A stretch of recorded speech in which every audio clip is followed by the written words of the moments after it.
Welcome to the Wedding Workflow Podcast, the show for wedding professionals, engaged couples, or anyone involved in the wedding world.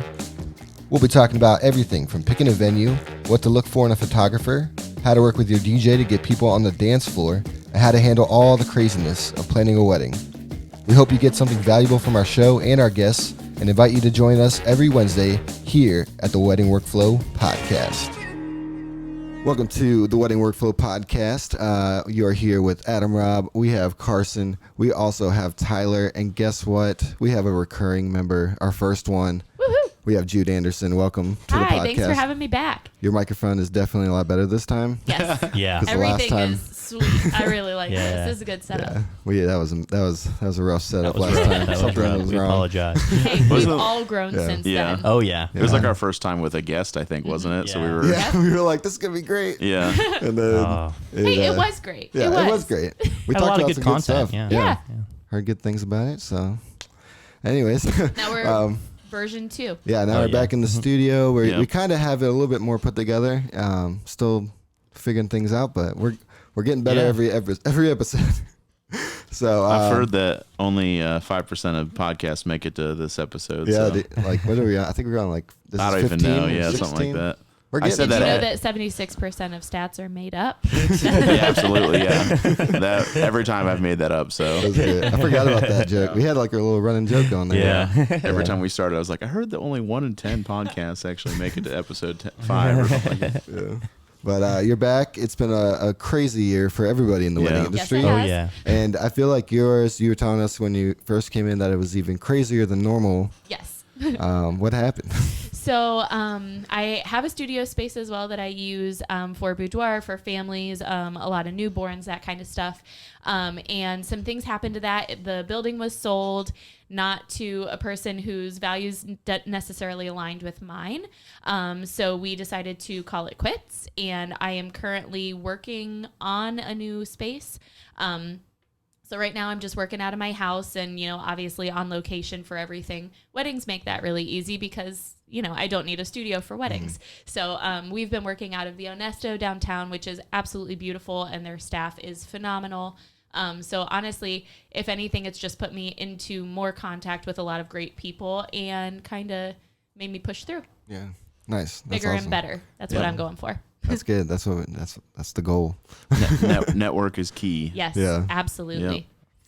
So okay. So this year has been crazy. How have you had to kind of adapt to That's a good question. just life? I was going to say, I know all of you can feel this pain as well. I've had a lot of wedding clients that have moved to next year.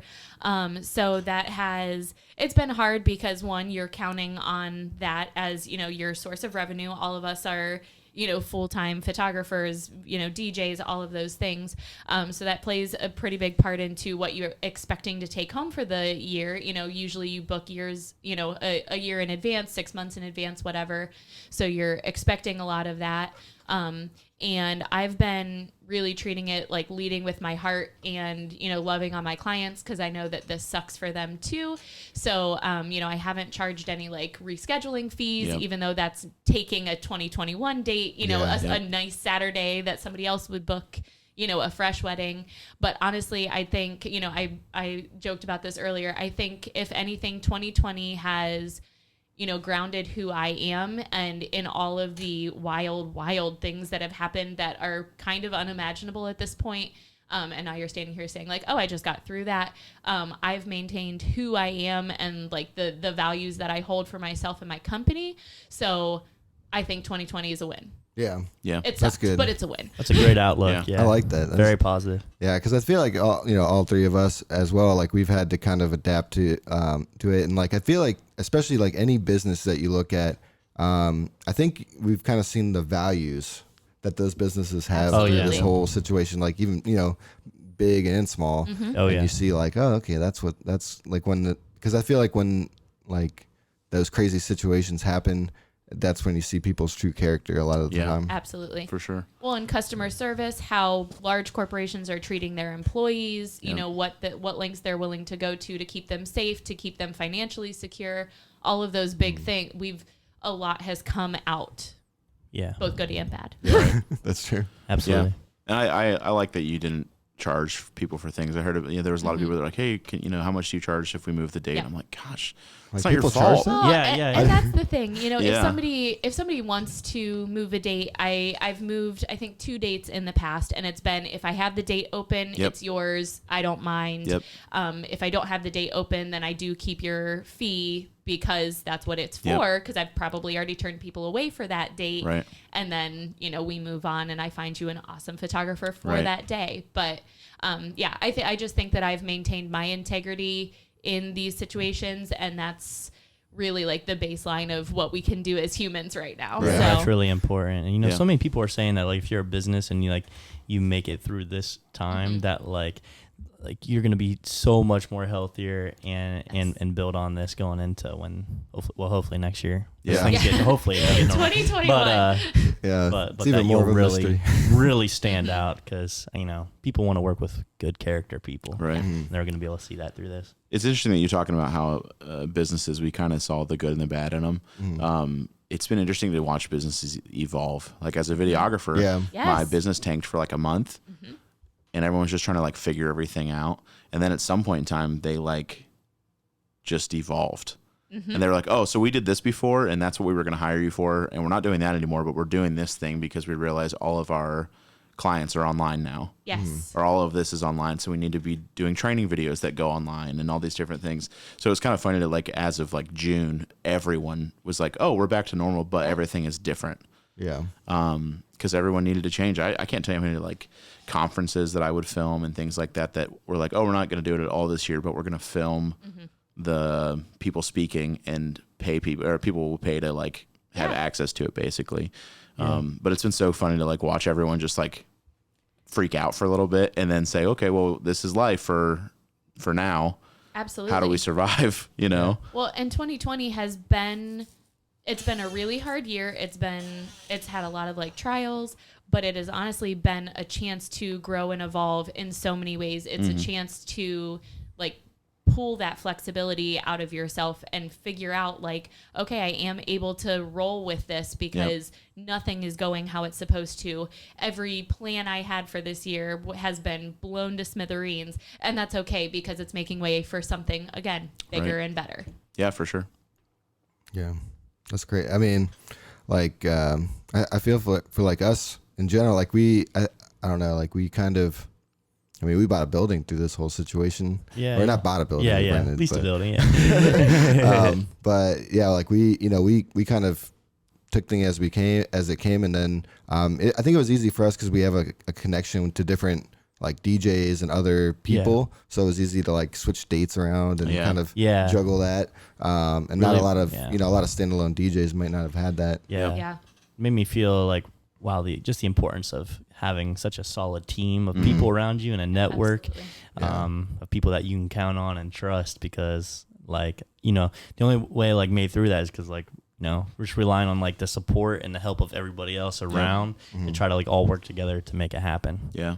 I had a ton of people move dates and things like that. And if I was already booked, I was like, well, I can't do it, but I have all these guys that work for me that I trust. Yep. Like, are you fine with them doing that? And it was crazy. Like, I only shot half my weddings for this year. Yep. Because they all went from being in the spring to either moving to next year or shifting to the fall. I was already booked for the fall. So I was like, well, I'll just have someone else shoot them. Yeah. So I had guys that I trust enough that had been shooting with me for a while that were already doing them on their own to say, hey, why don't we just send this guy? And most people were, I think, thankful, one, that they weren't going to lose their deposit, and also like kind of in a pinch at the same time where they were like, yeah, we don't really care as long as you trust them. Like there's not, they were just thankful. Yeah, we're just glad we're going to have it, at this point. And tell me whose name to put on the seating chart. Yep. Yeah. Yep. Yeah, that's for sure. Yeah, we were talking about that last episode about having to go above and beyond, and it's crazy. Yeah, people have gotten like teary, like a little bit like teary eyed, like just like on the phone, talking about like when I would bring up like you could just sense it in their voice when it's like, yes, like you're not going to lose your deposit. Yeah, like people like you could just hear it in their voice, like how relieved and like, but like some people get a little bit emotional, and just like so thankful, and like that just really was a good feeling. I mean, it's a crappy situation, but it was a good feeling to know that you could supply somebody with that comfort, to know that like, hey, we got your back, like it's all good. we'll make it happen. And weddings are such an investment in your future that, you know, sometimes it's hard to, all you're seeing are dollars and cents once you get so far into it, and then you have to like refocus. And I think that this gave a lot of couples and vendors an opportunity to refocus the things that they care about. And to me, this year was a lot less about the money and a lot more about the people. Yeah. So, yep. Yeah, that's true. Like that. It really made you focus on the mission. Yes, like 100%. Yeah. Perspective, bring it back in. Yeah.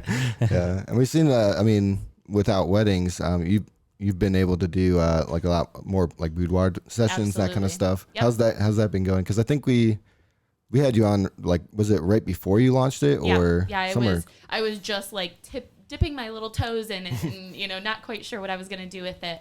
But you know, I absolutely love it. I very much feel a pull toward that. And I think that's just like who I am by nature. I'm a very like caring person, and I want you to see how wonderful you are. So doing work in women's empowerment is a responsibility that I don't take lightly.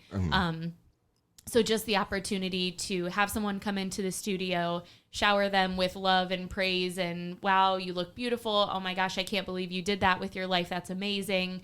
You know, like, you know, I know that you are a mom and you are down on your body right now, but man, you brought a life into this world, and how cool of an opportunity was that? You know, all of those things, and kind of turning those things. We as women are very, very hard on ourselves for just about everything, but especially like our body image is, you know, ingrained in us that there's something supposed to be wrong with your body.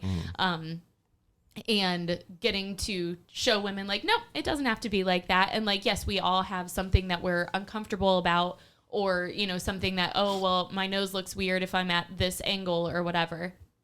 You know, that's, you know, but I understand all of those things, but I want to be the person, and I'm happy that I get to be the person to tell you like, oh, you're so much more than that.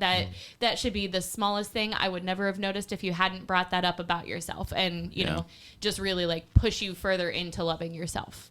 Would you say that you feel like most women coming into a session are like nervous? Like, I have a pretty broad range, I will say. One of the things that I've been trying to one of the ideas that I've been trying to dismantle is that you have to be confident to have a boudoir session.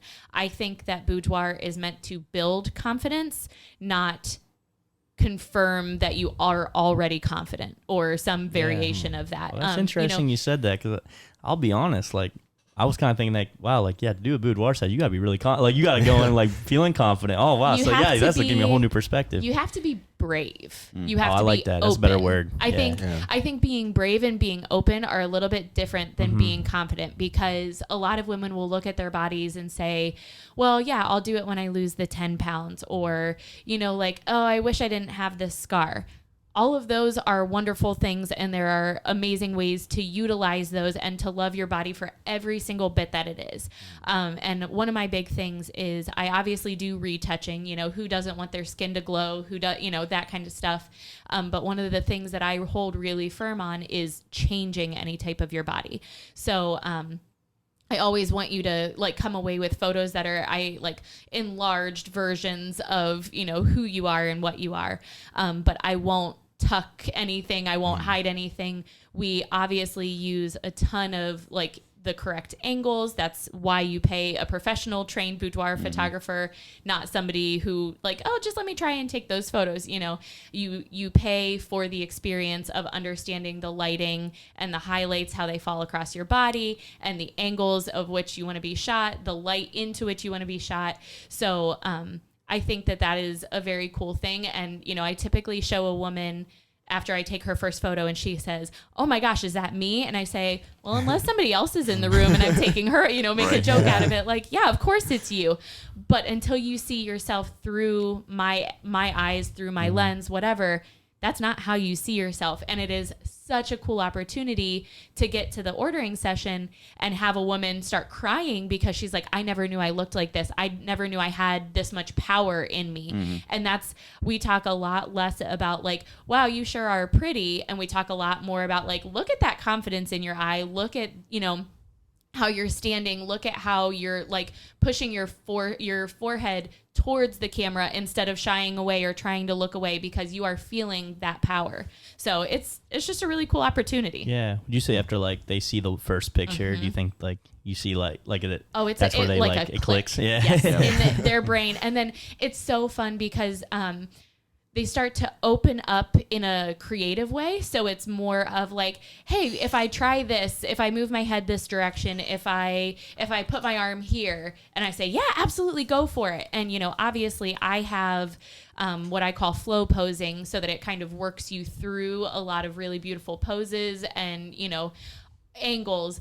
But I also want you to have pieces of yourself integrated into what I'm already trying to create. Yeah. So when you say like, oh, what if I put my arm on my shoulder? And I'm like, yes, go for it. Do it.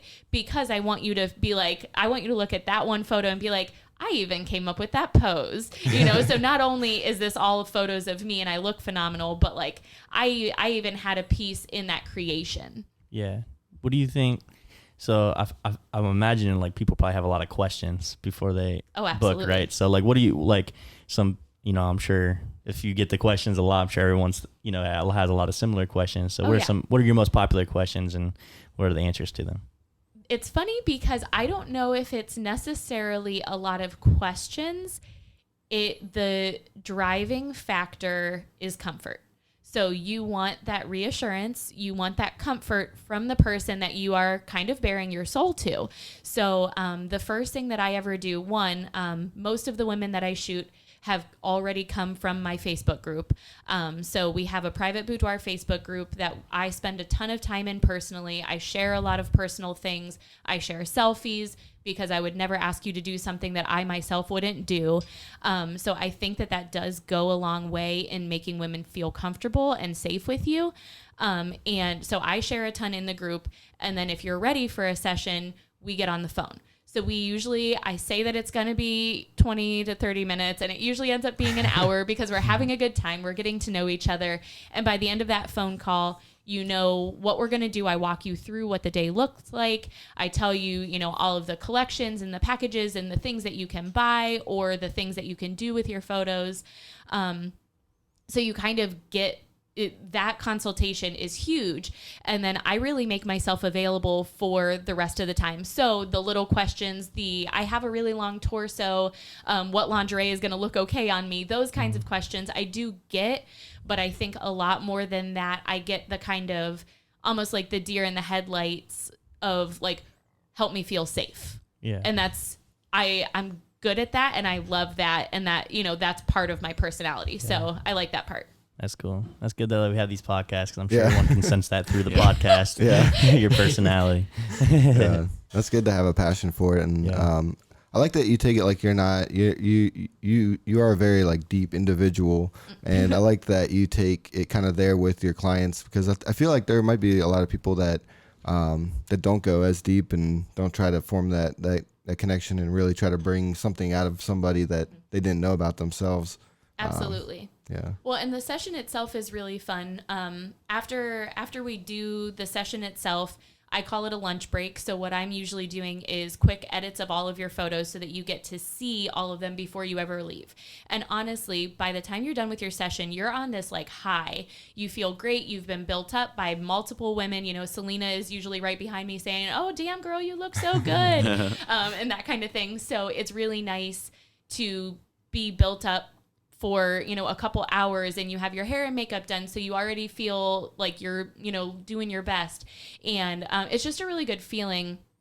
And then by that point, I'm doing edits of your photos and I'm oohing and ahhing over them, while you're drinking a coffee or, eating some food. And then you're kind of like looking at my computer because you want to see them too. And I'm like, you're almost ready. You're almost ready. And then you get to see all of them in all of their glory and how amazing you look. And women usually like, oh my God, I had no idea that I looked like this and I feel so amazing. And you walk out, with a little hitch in your step because you're so excited. And it's just a very cool feeling. And I think you learn a lot about people. People open up and are willing to open up once you see them in that light. Mm-hmm. So they actually get their photos that that day? So I do what I call quick edits. So the skin smoothing and all of that kind of stuff. If you have any blemishes, I basically say I will retouch anything that can be gone in 2 weeks. So anything that's a part of you, I want to stay a part of you. I'm not trying to change who you are, and I never want you to get a photo that you look at and you're like, well, she's beautiful, but that doesn't feel like me. So I'm really careful about that. So what I do is quick edits so that you're getting the look, the style, the feel, the lighting, all of those things, which are a lot faster to edit. The retouching is usually like 20 to 30 minutes per photo. So that takes me a considerable amount of time after you leave. But yes, you do get to see all of your photos before you leave, and then you actually get to go through and select which of those photos you want to keep, which ones you want on art or in albums or whatever. Nice. That's cool. Yeah. Before, can I transition? Oh yeah, go for it. So before we started recording, I wish we were recording because it was super natural. But that's the number one rule. Yeah, always be recording. Yeah, we discussed couples boudoir sessions, and I mentioned that my wife and I, how funny it would be because she's a smoke show. And then I'm over here like I'm like super dad bod. Full stop hot. Yeah. And I'm full dad bod with no children, and how like insecure I would feel, and how I guess like social media and other photographers, trendy photographers, have unfortunately put out this like feel that like bigger people and people who are not like a perfect 10 can't get these photos done or can't do these or like even weddings we've talked about, as like from Carson, Adam and I have talked about how it's like heartbreaking for people to say that they had a bad experience with someone because they made them feel uncomfortable, and how they made them feel like they weren't like worthy, quote unquote worthy, of getting their photos taken by this photographer. How do you we hate that, and we've talked about it not recorded many times. But that's something we talked about before the show, so I wanted to touch on it again. Absolutely. Just hearing that kind of hurts my heart and makes me a little bit angry. Yeah, let me just say, Tyler, you're beautiful. You are. You are beautiful. Also, you're a smoke show. This kind of goes into a bigger conversation, but no one is a perfect person. Right.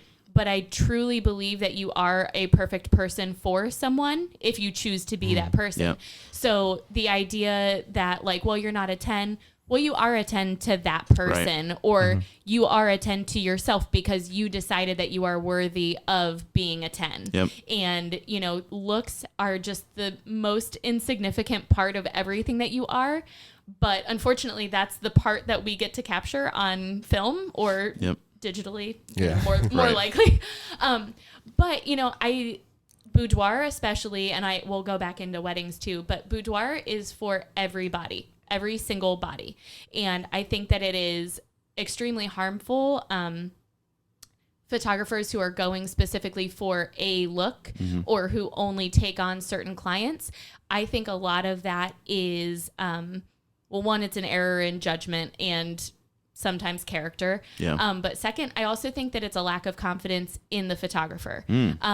As a photographer, there are plenty of times that I've been put into situations that I didn't quite know what to expect, be it lighting or how many people were going to be there or whatever. And I was underprepared. Yeah. I learned a lot of lessons through those. And I can't say that I haven't like tried my hardest. That's always what I go into every situation with, and as a photographer, if someone is a different build than me, a different body style, I know that going into it, and I do my homework. I research what poses will look beautiful on them, what angles would be even better than the last angle, because the other person I shot was a completely different build. Yeah. And I put in the work to make sure that I'm giving them a beautiful and amazing experience, no matter who they are or what their body type or style is. Yeah. So I don't like the idea that other photographers or, especially in the wedding industry, everyone gets married, deserves to get married. Right. And there shouldn't be anything about their height or size or weight or anything like that that's holding them back from getting the vendors that they want and that they love. How demoralizing is it to have followed a super popular wedding photographer and having never seen a person who looks like you in their portfolio.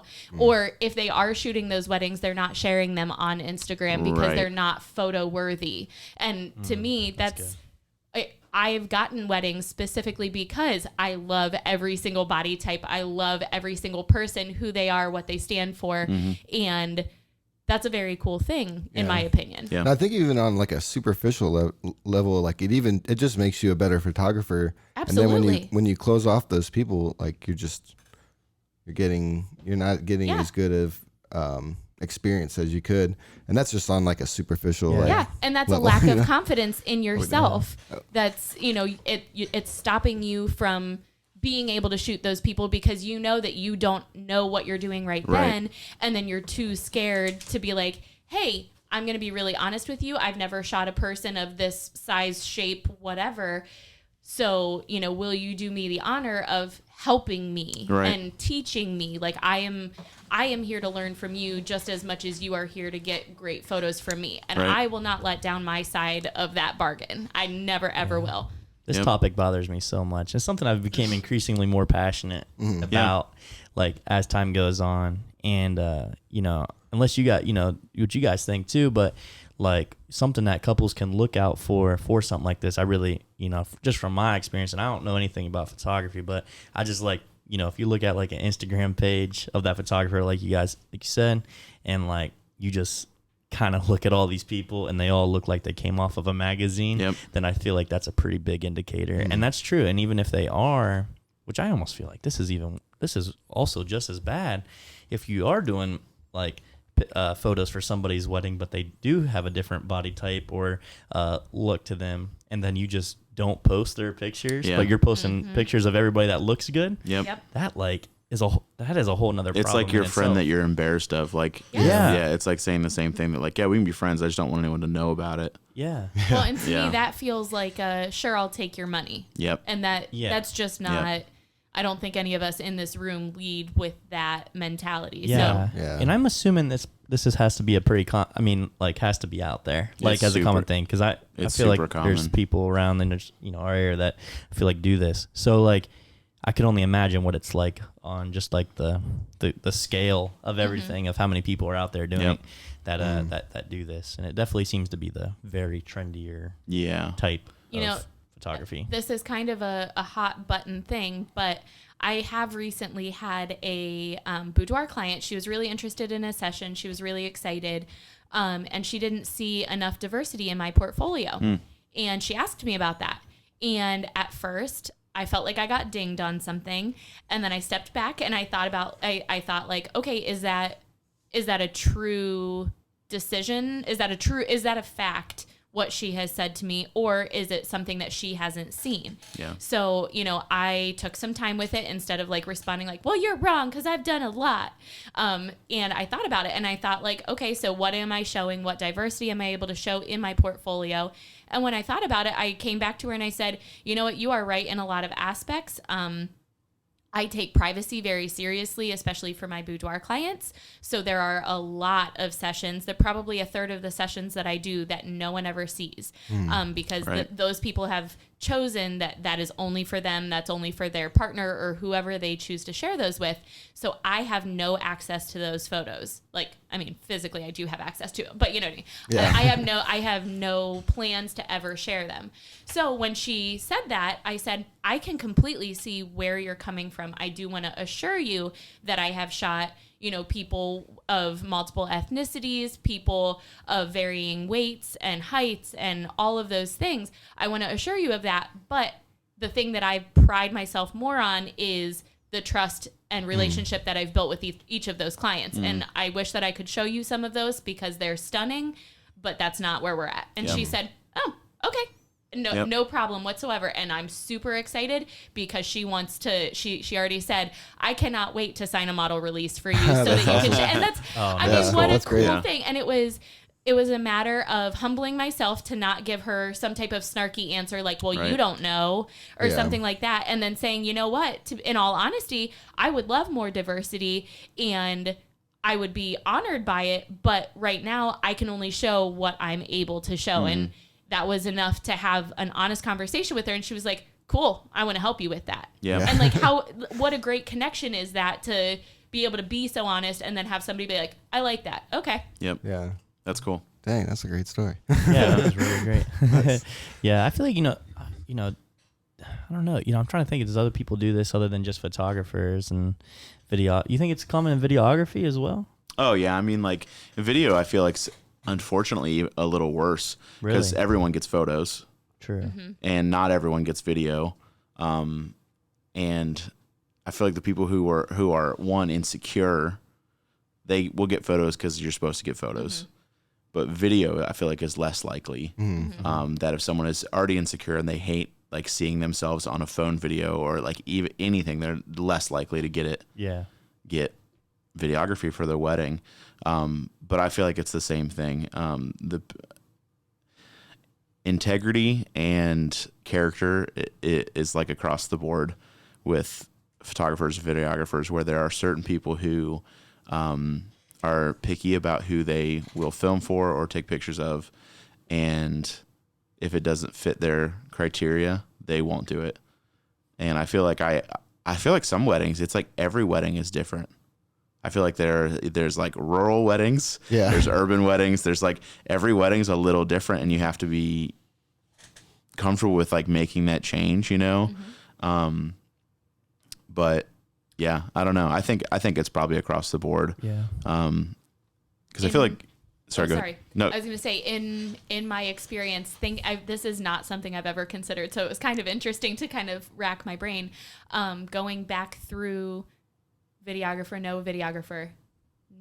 90% of them have all been the pretty picture perfect couples with the, sparkler exit and the, whatever that they know that everything is going to be perfect and they're going to look perfect. So they want a video to remind themselves of that. Yeah. And how sad is that you've decided you don't need video because I don't know if I'm going to want to remember that, you know? Yeah, it's true. Yeah, I know for like the, probably like some of those groups and stuff on Facebook that I've seen like on the DJ end. So obviously not, much to do with, looks, like photography and videography does.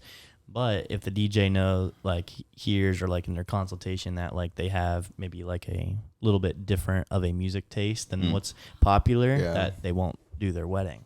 Interesting. Because they feel like that's going to make them look bad. And it's like, well, now like this is just crazy to me because it's like now because of your music taste that you want at your own wedding, you don't deserve the DJ you want. Like it's just crazy to me. Carson, if I ever get married, will you DJ my wedding with polka? Oh, it's like polka all the way. We'll do polka. Got polka Saturdays. That's like I love it. Yes. I love doing phone calls in there. Did we bring that up on the last time you were in here? I don't think so. No, wait. Talking about wait, do you like polka? You are a polka girl? Really. There's my a radio grandma station. loved polka, and I just went through all of her old records. So I currently have like 200 records in my car, and a lot of them are polka. That's great. I'm going to do an art project with those ones. That's funny. Actually, I have DJ'd polka before. Have you really? Yeah, I did. I did one song. It was at like like the end of the night. They wanted me to play it as like kind of like a joke though. Yeah. But it was a polka song. I can't remember what it was. Yep. But. Actually, I just met with a couple and they said that their one part of the family loves polka. Yeah. And they wanted like a few different things. And then another thing is a lot of DJs won't do it if they really would like to have requests. A lot of DJs say that requests aren't allowed. Mm-hmm. I'm like, I leave it up to the couple. I'm like, if your family's gonna request something weird, you can say no requests, or give me. I have like a list that they can put like any song that they don't want to hear. But a lot of DJs have. I don't understand that. I've had so many phone calls where they're like, "Wow, like the DJ I talked to said that like he will not play those songs." Interesting. And this just blows my mind. I'm like, I'll play whatever song you want. Yeah. You want a song is getting played. Like I actually like requests because it gives me an idea of what people want to dance to. Yeah. Well, the reason I love requests is because sometimes people have songs that they love as like that's their friend song, for example, like that they just love to listen to, and like we would never know that unless that friend came up to us and told us that, so like sometimes requests are beautiful.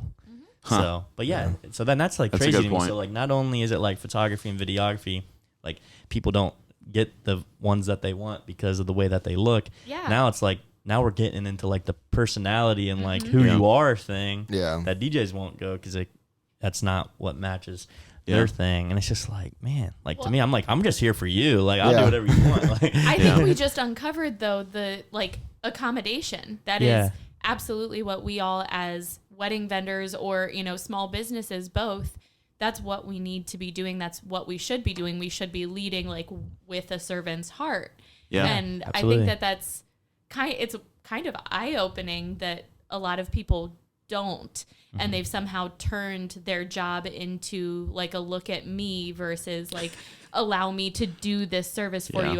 I would be so honored to spend this day with you, build these memories with you, whatever. Yeah. That's wild. It's all for the gram. Yeah. All for the gram at the end of the day. Seriously, like I feel like even, I mean, I was thinking about with DJs, like there are some DJs that I know, and we've talked about this. I don't know if we've ever talked about it on the show, that most DJs, if I like them, they know I like them because I tell them I like them. And if I've never told them I like them, then there's a good chance that I really don't like them. That was the sweetest way you could have said that. Yeah.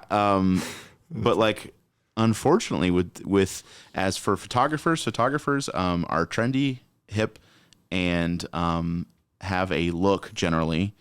Videographers, I feel like, are nerdy a lot of the times, which is weird. I don't know why. And then DJs, unfortunately, are usually the guys that I can pick out of the crowd that have an ego, are kind of cocky, and it's more about them than it is about the bride and groom. And I think it's because they have to be comfortable on the mic. Yeah, it takes a very outgoing person. Yeah. But there is like definitely a stereotype. Oh yeah. And for them, it's for the posts of them putting on this crazy party. You know what I mean? And who, you know, if they do polka, they're not going to post a video for their gram. You know? Yep. Yeah. That really blows my mind. What has been your experience working with DJs? Because there's a lot of, I feel like, just really crazy DJs stories out there. Boudoir sessions. I am my own DJ, so maybe I could take we usually what's your DJ name though? You guys are going to have to give me a DJ. Next time I'm on, you'll have to dub me with a DJ name. No, I have a pretty split bag.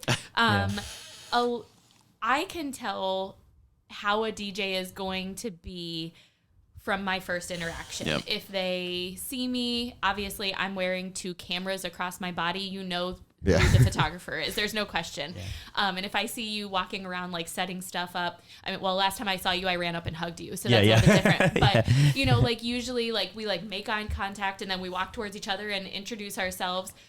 I've had a couple who have just given me a nod like, you're not important.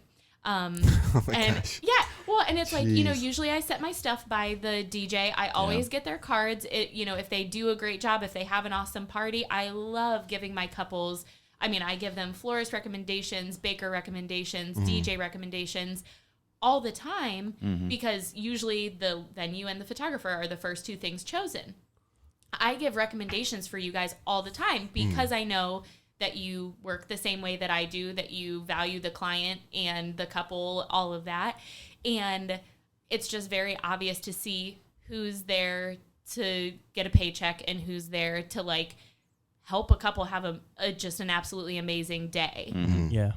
It really is amazing. Now there's a new thing. I'm part of like these like this DJ Facebook group, and basically this whole thing is trending right now about photographers and videographers putting their stuff by the DJ. Is that and how mad people are getting. And I'm just like, what the heck? Like I tell them like that's where it needs to go. Like to get the best quality. Like I would rather you get like seriously. Wouldn't you like to have all of my gear out of your way? Yeah. Like for photos and stuff? Like what? And we have like that little facade that we put in front, and I just like I use that. I'm like, you can put it right behind here. Doesn't that, like, I always tell the photographer like, hey, you can put whatever you want around here. Like at the end of the day, they're gonna see them pictures. Like later on, I want them. And like I've even adjusted the lighting and stuff to like, because you know for a while, and I'm so glad I saw this somewhere, and I just felt like the biggest idiot ever. But with like, you know, we use something called gig bars for like the lights. Mm-hmm. Well, on there is like a laser. Okay, so if you like just put all of them on, like on all modes, like the lasers will go out and stuff. And like in the beginning, like probably like I stopped doing this about a year ago, but prior to that, like I would use that. But then I saw something on Facebook or something about a photographer, and I was like, oh my gosh. And seriously, from that time since, I have never used lasers like while the photographer's there. Yeah, I put them at the ceiling because someone, I think you showed, either I showed you or you showed me, but we saw that post and they were like, I spent literally hours just photoshopping every single laser off this person's face. Yeah, and like literally, like, so I will not use the laser until the photographer has left for the night. Have you had that, Tyler, where you've had a DJ start wild lights like before the first dance? I've had to like before the first dance. Before the first dance, I have had that. Yeah, I had to go and be like, "Hey, I'm really sorry. Can you please leave all lights off until the dance floor opens?" Yeah. I always ask, because like on that, when that happens with the photographer, when they first come up, I always ask them like, "Do you prefer no lights or lights?" Because some of them, they have like, if they're using a flash, they're like, "Yeah, it's not gonna matter." Yeah. But I always make sure of that, because. So I have had that issue. You shoot Nikon? Yes. My other thing that I've run into is mostly Nikon, sometimes Sony, and sometimes Canon. If you're running flash and I'm shooting video, I think it has to do with the frame rate. That I can see you know how it shoots out like a red light? Yeah. And it will capture like how far they're shooting it. Or I don't know if it's for the autofocus or the light. I can't. Like the LiDAR. In photo, it doesn't matter because that shoots first and then you take a picture. And no one ever sees it because your eyes don't really adjust to it a whole lot. Sometimes the photographer will see it because you're the one looking down the barrel. It's right here. But in video, every time that shoots, weird. I'm getting it in video. I never So knew like that. I have video of bride and grooms where they were like walking and it's a really cute photo and it's like pop, pop, pop, pop, pop. There's like this red triangle going across their face. Weird. I try to use as little. My cameras are really good in low light, so I shoot ambient as often as possible. Yeah, same here. It's the look that I prefer. Yep. But I never shoot portraits or anything with flash. Yeah. So at least for that. Yeah. But that's a good reminder. Also, I think as a photographer, you take on a lot of responsibility, and you are 9 times out of 10 the person that's directing a couple as well. Mm-hmm. So I'm saying like, okay, well, why don't we do a dip now? Why don't we blah, blah, blah? So then I'll ask the videographer if they want to step where I was, because I usually have the best vantage point or whatever. But then I will usually just like shoot over their shoulder or go to a different angle. But that's a really good thing that I never would have thought of. I might actually be messing something up if I'm still shooting, not realizing, like, because I'm just trying to get some extra, maybe some candids, maybe some behind the scenes. Yeah, kind of stuff. I think that's the thing is I've learned to either sometimes it's inevitable that I'm going to get those flashes in there, and then the other thing is flash photography is there's times where it's like there's just going to be flashes throughout the video from the photographer. But I try to do in between those two, and there's times where it's like for the first dance where it's like I like them during the first dance when I see those videos. Those make me happy. Yeah, but there's a time where it's like I wish I could have no flashes for at least 10 seconds to get a nice shot and then move on. But there's like you said, the photographer steps back and it's like, oh, go ahead, it's your turn or whatever. We are trying not to run into each other, and then they'll take pictures of something else that's going on, and it's my entire video is there's this like Dude, and I am changing my game. I'm glad you said that. Just give them 10 seconds. I feel like stuff like this is how we learn about these things, because I never would have known like that thing about the lasers. I never thought about it. Like 2020. Growing. Right. Evolving. So but this opened my eyes. I feel like if you're a couple out there and you want to find out if a DJ is there for the right reasons or not, ask them how they feel about a photographer putting their equipment. If they say it's fine, they're there for you. If they say it's not okay, they're there for them. Well, and I've also had DJs who created like a secondary timeline that didn't already correspond. Usually, like when we have a consultation, I usually give at least a preliminary timeline because I know that you're going to be upset if you don't have photos of all of these things. And I really do think through from the minute that I arrive when you're getting ready until the end of the reception. So I give you the full day timeline. Yeah. And I've had DJs change the timeline and then not tell me about that. So then things are happening out of my control. Yeah. And I'm thinking like, oh, we're not supposed to be cutting the cake yet. Shoot, I just sent my second shooter over to do XYZ, and now I don't have the coverage that I needed to do that thing. How common do you feel like it is for the DJ to come over to you guys and let you know what's going to happen before it happens? Is it common or no? 75% of the time. Yeah, I would say it's a decent amount. Yeah. That's good. That's good. The few that I've worked with that I definitely would not prefer to work with again have been completely uncooperative. It's their show. Yeah. I find out what's happening along with the rest of the wedding guests. Oh no. Yes. That's I would say like the basis of being like a good, at least average, would like come over and be like, hey, so in 5 minutes we're going to do this. Yeah. And then the ones that are really, really good, we've either touched base beforehand, like you and I sat and talked through a timeline, like, okay, so this is what's going to happen. And then we can make adjustments, we can wiggle as we need to make this our shared goal should be making this the perfect day for that couple. Well, I got to say, so for photography though, and videography, as a DJ, I feel like it's very rare for somebody to have a schedule ahead of time, like you do, to come and say something. But I would say, honestly, to be honest, I think you're one of the few ever. So color me shocked. To ever like, you know, sometimes they'll come over and say, hey, do you have a schedule for the day? Do you know when times or things are happening? Because I don't, you know, because they never. Very rare. Seriously, I can't think of anybody. It depends on the day. So as a photographer, I usually have a really detailed list because you're usually the one helping them make the day. You're almost like a coordinator for the day too, because you're with the couple the whole day. Yeah. Yep. Video. It is not rare to find out the schedule the day before the wedding. Okay. That makes sense. Yeah. And it's like, you know, that's not really, as long as they have a photographer, I always ask, do you have a photographer helping you come up with a schedule? And if they say yes, I just touch base the week before and say, hey, can you send me the agenda for the day? Yeah. The only thing I request for sure at the reception is, what's the last thing scheduled?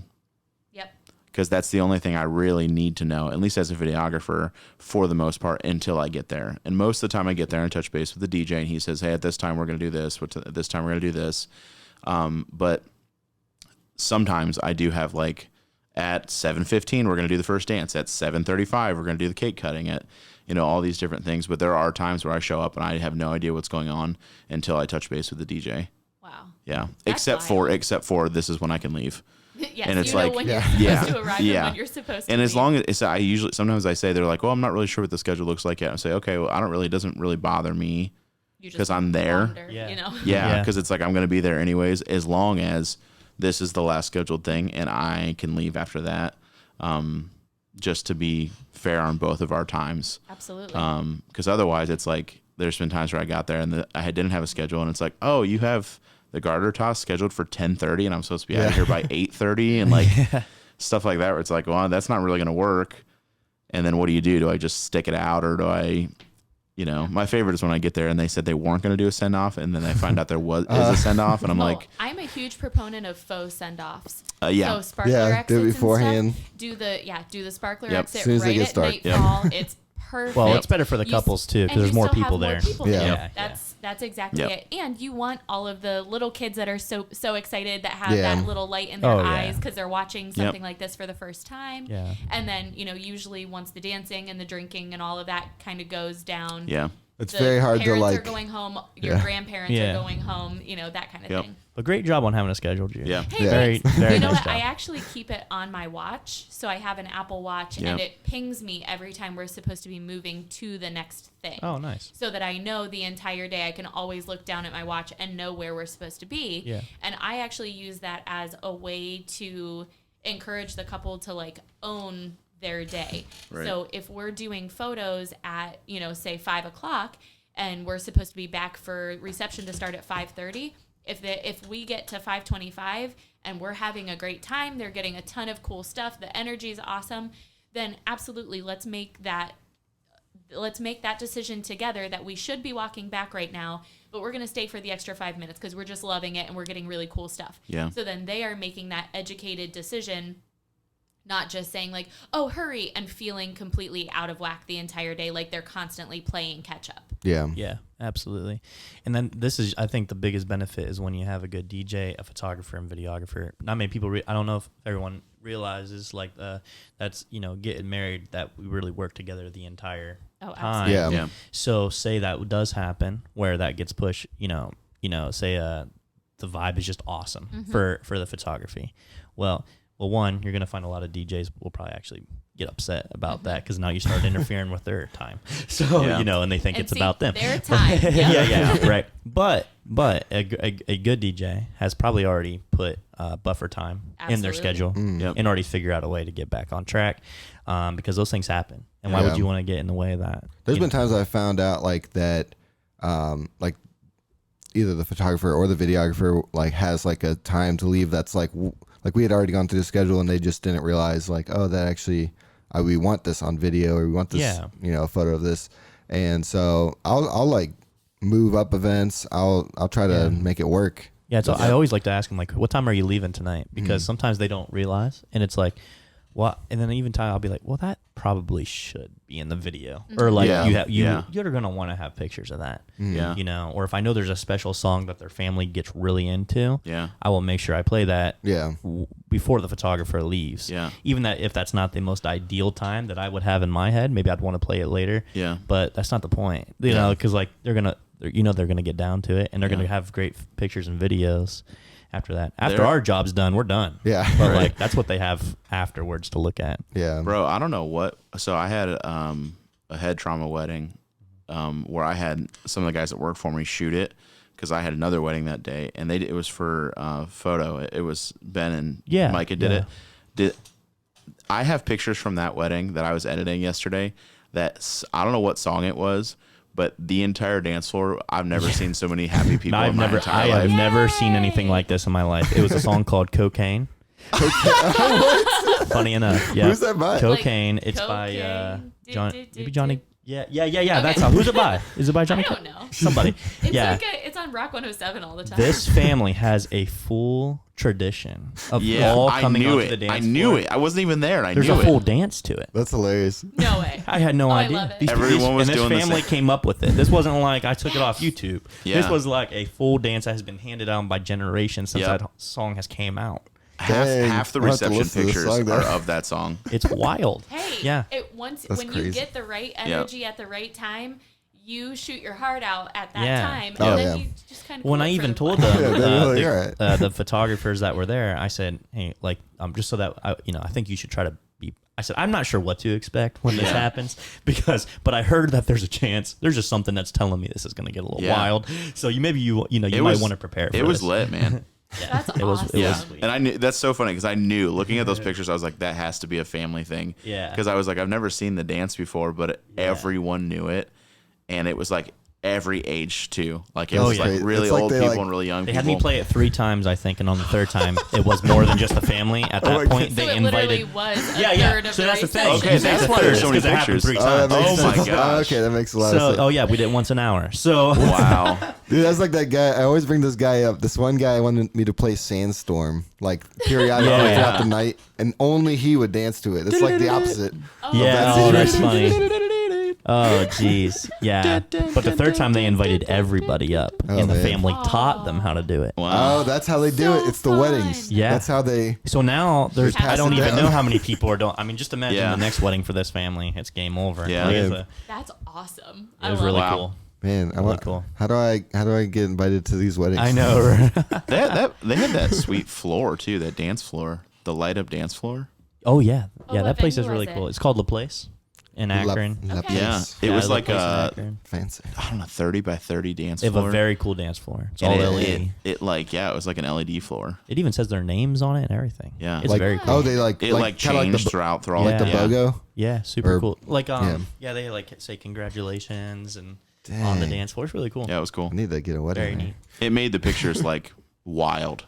Oh, that's awesome. Yeah, it was cool. If anybody's out there's getting married and you're doing that La Place, hit me up. Yeah. Yeah, seriously. Adam's interested. Yeah, it's cool. I'll give you a good deal. It makes you look really good too, because I feel like people think that the DJ brought it. I thought it was yours. Yeah, I brought the dance. All right, I'll take it. Man, that must be new. Just kidding. The place. I told him it was yours. I need to give a notable to a new venue. It's Highfield Event Center or Highland Fields Event Center in Hudson. Nice. They just opened. We were one of their first weddings there. Nice. And it was absolutely beautiful. They have like an outdoor ceremony space. The interior is beautiful and it's really good for photographers. So I was really excited about that. Everything is like crisp and white and gray and tons of windows. It's amazing. Nice. Wow. Nice. Well, we're coming to the end of the episode. Do you have any pluggables or anything that you want to tell people about? I don't think so. I mean, if you're interested in learning more about me, about my photography, visit LovelyInkCreative.com or find me on Facebook under the same name. If you're a woman, I would love for you to join our boudoir empowerment group. We have a really, really good time there. A lot of it's silly, a lot of it's fun, and then some of it is, you know, sharing your soul. We talk a lot about, you know, how we feel about certain situations and support each other on our bad days. So it really, especially through the craziness of 2020, it has really been a godsend for a lot of people, and I know that it's changed a lot of lives in good ways. So that's find awesome. me. It's awesome. All right. Well, thanks for coming, Jude, and we appreciate you being here. And you're you're the first guest that's been here twice. I'm going to be the first guest that's here 3 times too. Yeah, you've entered rarefied air. Well, thanks for having me. It's always fun. Yeah, we appreciate it. All right, and we'll see you guys next week on the Wedding Workflow Podcast. Thank you for joining us for another episode of the Wedding Workflow Podcast. Join us next Wednesday for another episode. And if you've enjoyed our show, please leave us a rating or review on Apple Podcasts to help us move up in the rankings. You can also follow us on Instagram and Twitter at WedWorkflowPod. And you can find us on Facebook at The Wedding Workflow. Also, please send us an email with any questions or topics you'd like us to cover at theweddingworkflow@gmail.com. And we will see you next week.